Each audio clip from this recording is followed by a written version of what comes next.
आज मैं आपको हड़प्पा के इतिहास के बारे में बताता हूं, तो वीडियो को पूरा देखिए और चैनल को सब्सक्राइब कर लें। कहानी की शुरुआत किसी आर्कियोलॉजिस्ट से नहीं बल्कि एक भगोड़े से होती है। साल 1826 भारत का पंजाब इलाका जो आज पाकिस्तान में है, एक अंग्रेज सिपाही James Lewis British East India Company की सेना से भाग खड़ा हुआ था। उसे अपनी पहचान छुपानी थी, इसलिए उसने अपना नाम बदलकर चार्ल्स मैसन रख लिया। वह एक बंजारे की तरह घूम रहा था। तभी उसे एक अजीब जगह दिखाई दी। एक वीरान मैदान में ईंटों के बड़े बड़े टीले थे। वहाँ के स्थानीय लोग उन टीलों को भूतों का घर कहते थे। चार्ल्स मैसन ने अपनी डायरी में लिखा कि यहाँ एक विशाल प्राचीन शहर के खंडर हैं। यह जगह सिकंदर महान के समय की लग रही है। मैसन को अंदाजा नहीं था कि वह जिस चीज को देख रहा है वह सिकंदर से भी 2000 साल पुरानी है। वह हड़प्पा के खंडर देख रहा था, लेकिन उस वक्त किसी ने उसकी बात पर ध्यान नहीं दिया। 30 साल बाद 1856 में एक भयानक गलती हुई जिसने इतिहास को लगभग मिटा ही दिया था। अंग्रेज कराची से लाहौर तक रेलवे लाइन बिछा रहे थे। उन्हें पटरियों के नीचे बिछाने के लिए पत्थरों की जरूरत थी। मजदूरों को पास ही में हड़प्पा के खंडर मिले। वहाँ लाखों की तादाद में पक्की ईंटें पड़ी थीं। अंग्रेज इंजीनियरों ने सोचा, वाह, मुफ्त की ईंटें। बिना सोचे समझे उन्होंने हड़प्पा की हजारों साल पुरानी इमारतों को तोड़कर उनकी ईंटें रेलवे लाइन के नीचे बिछा दी। इतिहासकारों का कहना है कि लगभग 160 किलोमीटर लंबी रेलवे लाइन हड़प्पा की ईंटों पर टिकी है। अनजाने में दुनिया की सबसे पुरानी सभ्यता का एक बड़ा हिस्सा ट्रेन के पहियों के नीचे कुचल दिया गया। साल 1920 भारत में पुरातत्व विभाग के director general sir John Marshall थे। उनके साथ 2 भारतीय आर्कियोलॉजिस्ट काम कर रहे थे, दयाराम साहनी और राखाल दास बनर्जी। दयाराम साहनी ने हड़प्पा में खुदाई शुरू की और राखाल दास बनर्जी ने सिंध में एक और टीले को खोदना शुरू किया जिसे स्थानीय लोग मोहनजोदड़ो कहते थे, जिसका सिंधी भाषा में मतलब था मुर्दों का टीला। जैसे जैसे मिट्टी हटती गई, एक ऐसी दुनिया सामने आई जिसने पूरी दुनिया को चौंका दिया। यह कोई मामूली गांव नहीं था, यह एक मेट्रोपॉलिटन सिटी था। सीधी सड़कें जो एक दूसरे को 90 डिग्री पर काटती थीं, पक्की ईंटों के 2 मंजिला और 3 मंजिला घर, हर घर में अपना कुआं और बाथरूम, और सबसे हैरान करने वाली बात, कवर्ड ड्रेनेज सिस्टम। नालियां ढकी हुई थीं और हर घर का गंदा पानी मेन सीवर लाइन में जाता था। लंदन और पेरिस में भी उस वक्त ऐसा सीवेज सिस्टम नहीं था जैसा 5000 साल पहले भारत के लोगों ने बना लिया था। जॉन मार्शल ने पूरी दुनिया के सामने ऐलान किया कि भारत का इतिहास अब 2000 साल नहीं बल्कि 5000 साल पुराना हो गया है। सिंधु घाटी सभ्यता की सबसे बड़ी पहेली इसकी समानता है। हड़प्पा से लेकर मोहनजोदड़ो तक, लोथल से लेकर कालीबंगन तक यह सभ्यता 10 लाख वर्ग किलोमीटर में फैली थी, लेकिन हर शहर एक जैसा था। ईंटों का साइज हर जगह सेम था, बाट हर जगह सेम थे, सड़कों की चौड़ाई हर जगह सेम थी। बिना इंटरनेट, बिना फोन और बिना तेज गाड़ियों के इतने बड़े इलाके में इतना स्टैंडर्डाइजेशन कैसे संभव था? क्या कोई एक केंद्रीय सरकार थी जो सबको कंट्रोल करती थी, या ये लोग इतने अनुशासित थे कि खुद ही नियमों का पालन करते थे? आमतौर पर जब हम मिस्र या मेसोपोटामिया की पुरानी सभ्यताओं को देखते हैं तो वहाँ सबसे बड़ी इमारतें मंदिर या राजाओं के महल होती हैं, लेकिन सिंधु घाटी में ऐसा कुछ नहीं मिला। कोई बहुत बड़ा मंदिर नहीं, कोई बहुत बड़ा महल नहीं, कोई विशाल मूर्ति नहीं। वहाँ जो सबसे बड़ी इमारत मिली वो थी द ग्रेट बाथ, एक विशाल स्विमिंग पूल। इससे पता चलता है कि ये लोग धर्म या राजा को नहीं बल्कि सफाई और आम जनता को ज्यादा महत्व देते थे। यह शायद दुनिया की पहली डेमोक्रेटिक या समतावादी समाज था जहां अमीर और गरीब में ज्यादा फर्क नहीं था। लेकिन हर महान कहानी में एक अंधेरा कोना भी होता है। खुदाई के दौरान मोहनजोदड़ो में आर्कियोलॉजिस्ट्स को कुछ ऐसा मिला जिसने उनके रोंगटे खड़े कर दिए। सड़कों पर और सीढ़ियों पर बिखरे हुए कंकाल। ऐसा लग रहा था जैसे कोई अचानक मौत आई और लोग जहां थे वहीं मर गए। किसी ने भागने की कोशिश नहीं की, किसी को दफनाने का मौका नहीं मिला। इन कंकालों को देखकर एक सवाल खड़ा हुआ, क्या हुआ था उस दिन? क्या कोई बाढ़ आई थी, या कोई महामारी, या फिर जैसा कि कुछ विवादित थ्योरीज कहती हैं, क्या वहाँ कोई महायुद्ध हुआ था जिसे हम महाभारत कहते हैं, या कोई परमाणु विस्फोट? इस सभ्यता की लिपि आज तक पढ़ी नहीं जा सकी है। वो पत्थर जिन पर अजीबोगरीब जानवर और चिन्ह बने हैं वो खामोश हैं। इतिहासकारों के लिए दुनिया का सबसे बड़ा सरदर्द क्या है? मिस्र के पिरामिडों के अंदर लिखी इबारतों को हम पढ़ सकते हैं, मेसोपोटामिया की मिट्टी की तख्तियों को हम पढ़ सकते हैं, लेकिन सिंधु घाटी की लिपि आज भी एक गूंगी पहेली बनी हुई है। खुदाई में हमें हजारों की तादाद में छोटी छोटी मोहरें मिली हैं। ये सेल खड़ी पत्थर की बनी है। इन पर अजीबोगरीब चिन्ह बने हैं, मछली, जार, तीर और आदमी। कुल मिलाकर 400 से ज्यादा चिन्ह मिले हैं। समस्या क्या है? समस्या यह है कि हमें आज तक कोई रोजेटा स्टोन नहीं मिला। सिंधु घाटी के लोगों ने अपनी भाषा का कोई अनुवाद नहीं छोड़ा। कुछ विद्वान कहते हैं कि यह द्रविड़ भाषा की पूर्वज है, कुछ कहते हैं यह संस्कृत से जुड़ी है, और कुछ पश्चिमी विद्वान तो यहाँ तक कहते हैं कि यह कोई भाषा है ही नहीं, ये सिर्फ सिंबल्स या लोगो हैं, जैसे आज ट्रैफिक साइन या कंपनी के लोगो होते हैं। हम नहीं जानते कि वे क्या लिख रहे थे। क्या वो भगवान के मंत्र थे या सिर्फ सामान की रसीद? सिंधु घाटी की मोहरों पर सबसे ज्यादा जिस जानवर की तस्वीर मिली है वह शेर या हाथी नहीं है, वह है एक सींग वाला जानवर। हजारों मोहरों पर एक ऐसा जानवर बना है जिसका शरीर बैल जैसा है, लेकिन सिर पर सिर्फ एक लंबा सींग है। उसके सामने एक अजीब सा स्टैंड रखा होता है। सवाल, क्या 5000 साल पहले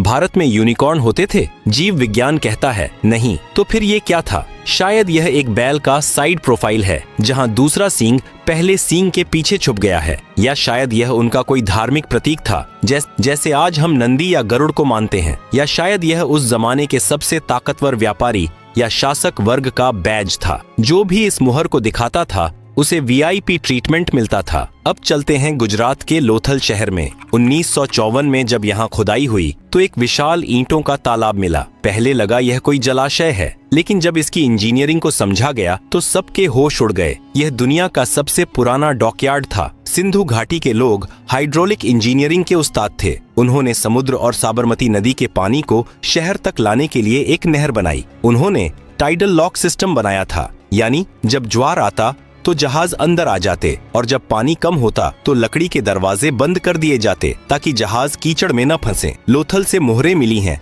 जो फारस की खाड़ी और ओमान की हैं। मेसोपोटामिया के राजाओं ने अपने लेखों में लिखा है कि वे मेलुहा नाम के देश से सामान मंगवाते थे। इतिहासकार मानते हैं कि मेलुहा ही सिंधु घाटी सभ्यता का असली नाम था। ये लोग दुनिया के पहले इंटरनेशनल बिजनेसमैन थे जो कारेलियन मनके, हाथी दांत और मोर निर्यात करते थे। मोहनजोदड़ो की खुदाई में 10.5 सेंटीमीटर की एक छोटी सी कांसे की मूर्ति मिली जिसे दुनिया डांसिंग गर्ल कहती है। यह मूर्ति उस जमाने की मनोविज्ञान और फैशन को समझने की खिड़की है। वह लड़की नग्न है, लेकिन उसके एक हाथ में ऊपर से नीचे तक चूड़ियां भरी हुई हैं। उसका एक हाथ कमर पर है और सिर थोड़ा पीछे झुका हुआ है। उसके चेहरे पर एक गजब का आत्मविश्वास है। ब्रिटिश आर्कियोलॉजिस्ट मॉन्टिमर व्हीलर ने कहा था कि इस छोटी सी लड़की के खड़े होने के अंदाज में एक अजीब सी अकड़ है, जैसे वो पूरी दुनिया को जानती हो। इससे पता चलता है कि उस समाज में महिलाओं की स्थिति दबी कुचली नहीं थी। वे कला प्रेमी थे, फैशन जानते थे और धातुओं को पिघलाकर ढालना जानते थे। अगर आप जानना चाहते हैं कि कोई समाज कितना खुशहाल है तो वहाँ के बच्चों के खिलौने देखिए। सिंधु घाटी से हमें हथियारों के नाम पर सिर्फ तांबे के छोटे चाकू या भाले मिले हैं जो शायद शिकार या सब्जी काटने के काम आते थे। वहाँ कोई बड़ी तलवार, ढाल या कवच नहीं मिला, लेकिन वहाँ खिलौनों का भंडार मिला है। मिट्टी की बैलगाड़ियाँ, सिर हिलाने वाले जानवर, सीटी बजाने वाली चिड़िया, पासे और शतरंज जैसे बोर्ड गेम्स। यह एक ऐसा समाज था जो युद्ध पर नहीं बल्कि व्यापार और परिवार पर केंद्रित था। 700 सालों तक उन्होंने बिना किसी बड़ी जंग के शांति से राज किया। यह मानव इतिहास में दुर्लभ है। लेकिन 1900 BC के आसपास कुछ बदलने लगा। जो लिपि हजारों साल से एक जैसी थी वो गायब होने लगी। बाट और माप का सिस्टम टूटने लगा। लोथल का बंदरगाह सूखने लगा और मोहनजोदड़ो की साफ सुथरी सड़कों पर अवैध निर्माण होने लगे। वह महान अनुशासन, वो केंद्रीय शक्ति जो सबको जोड़े हुए थी, वो बिखर रही थी। और फिर लोग अपने भरे पूरे घरों को छोड़कर जाने लगे। क्या हुआ था? क्या प्रकृति ने बदला लिया था या कोई बाहरी दुश्मन आ गया था? धोलावीरा शहर के गेट पर एक गिरा हुआ साइन बोर्ड मिला है जिस पर 10 बड़े अक्षर लिखे हैं। यह दुनिया का सबसे पुराना साइन बोर्ड है। शायद उस पर लिखा था स्वागत है, लेकिन अब उस शहर में स्वागत करने वाला कोई नहीं बचा था। साल 1944 British archaeologist sir Mortimer wheeler पुरातत्व विभाग के प्रमुख बने। उन्होंने मोहनजोदड़ो में मिले उन बिखरे हुए 37 कंकालों को देखा। व्हीलर ने एक सनसनीखेज थ्योरी दी। उन्होंने ऋग्वेद का हवाला दिया जहां भगवान इंद्र को पुरंदर कहा गया है, जिसका अर्थ है किलों को तोड़ने वाला। व्हीलर ने अदालत के अंदाज में कहा कि सिंधु घाटी सभ्यता की हत्या का आरोपी इंद्र है। उनकी थ्योरी थी आर्य आक्रमण। उन्होंने कहा कि मध्य एशिया से घोड़ों पर सवार होकर आर्य आए, उन्होंने इन शांतिप्रिय व्यापारियों पर हमला किया और सबका कत्लेआम कर दिया। दशकों तक स्कूलों में यही पढ़ाया गया, लेकिन सच क्या है? आधुनिक विज्ञान ने इस थ्योरी को खारिज कर दिया है। वो कंकाल एक ही समय के नहीं थे, वे अलग अलग दशकों में मरे थे। कंकालों पर हथियारों के गहरे घाव नहीं थे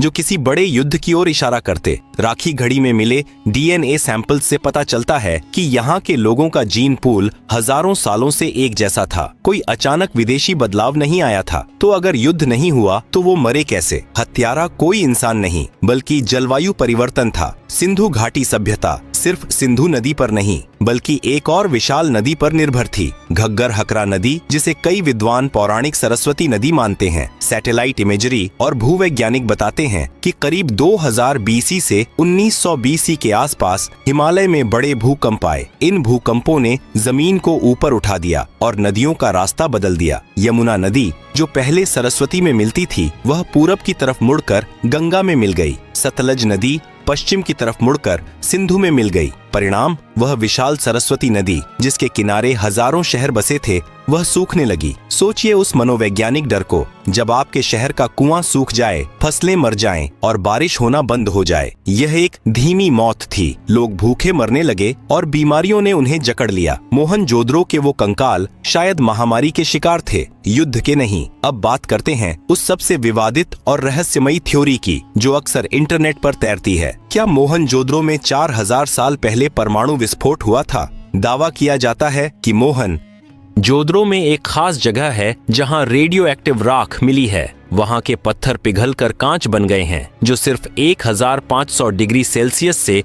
ऊपर के तापमान पर होता है। महाभारत के सौप्तिक पर्व में एक ब्रह्मास्त्र का जिक्र है जिसकी चमक हजारों सूर्यों जैसी थी। लेकिन वैज्ञानिक सच यह है कि यह थ्योरी सुनने में रोमांचक है, पर विज्ञान इसे नहीं मानता। वो पिघले हुए पत्थर परमाणु बम से नहीं बल्कि मिट्टी के बर्तनों की भट्टियों के ज्यादा गर्म होने से बने थे। रेडियो एक्टिविटी का कोई ठोस सबूत किसी भी प्रतिष्ठित लैब ने कंफर्म नहीं किया है। वो राख सदियों से जमा हुई धूल और ईंटों का चूरा था। लेकिन यह सच है कि महाभारत में वर्णित द्वारका नगरी का डूबना और सिंधु घाटी का पतन एक ही कालखंड के आसपास हो सकता है। जब नदियां सूख गईं और शहर रहने लायक नहीं बचे, तो लोगों ने क्या किया? उन्होंने पलायन शुरू किया। वे अपने आलीशान पक्के घरों, ड्रेनेज सिस्टम और स्विमिंग पूल को छोड़कर पूरब और दक्षिण की तरफ चल पड़ा। यमुना के मैदानों और गुजरात, महाराष्ट्र के इलाकों में जाकर बस गए। लेकिन एक त्रासदी हुई। नए इलाकों में संसाधन कम थे, उन्हें वापस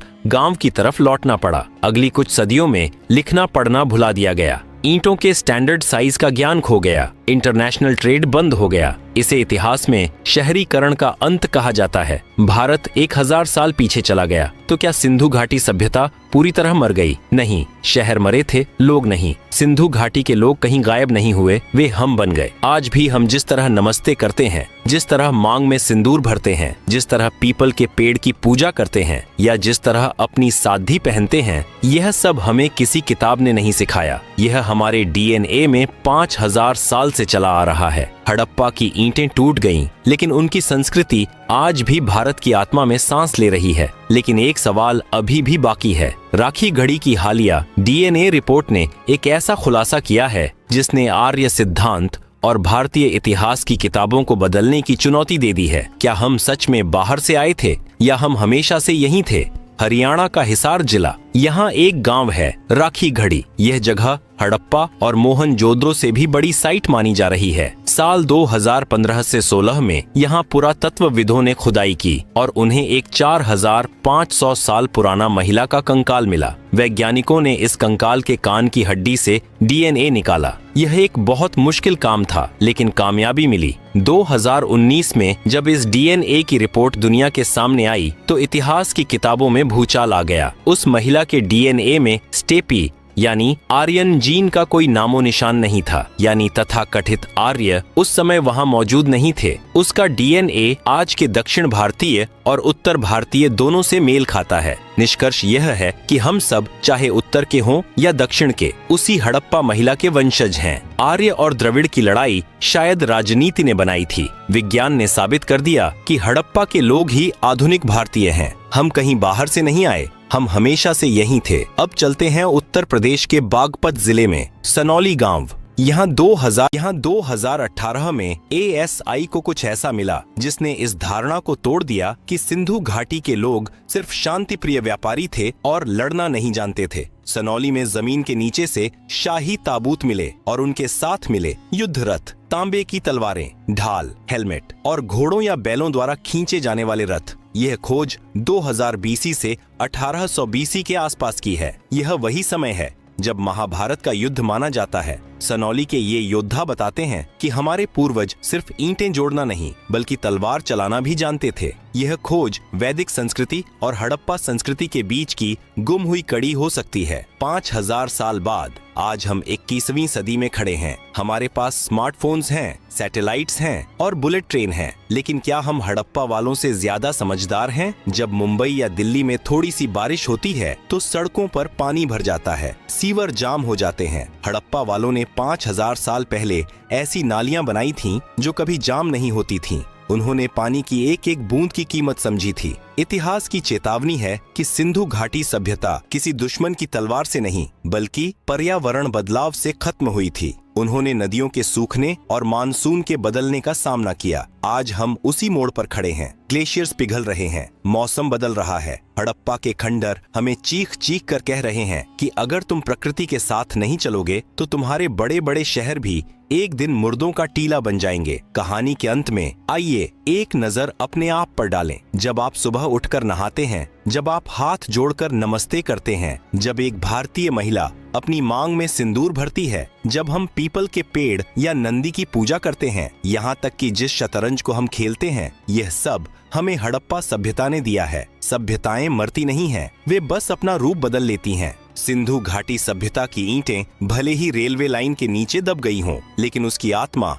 आज भी 140 करोड़ भारतीयों के दिल में धड़क रही है। 1826 में चार्ल्स मैसन ने जिसे सिकंदर का समय समझा था, वह असल में हमारी अपनी कहानी थी। एक ऐसी कहानी जो कभी खत्म नहीं हुई। हम ही हड़प्पा हैं, हम ही मोहनजोदड़ो हैं।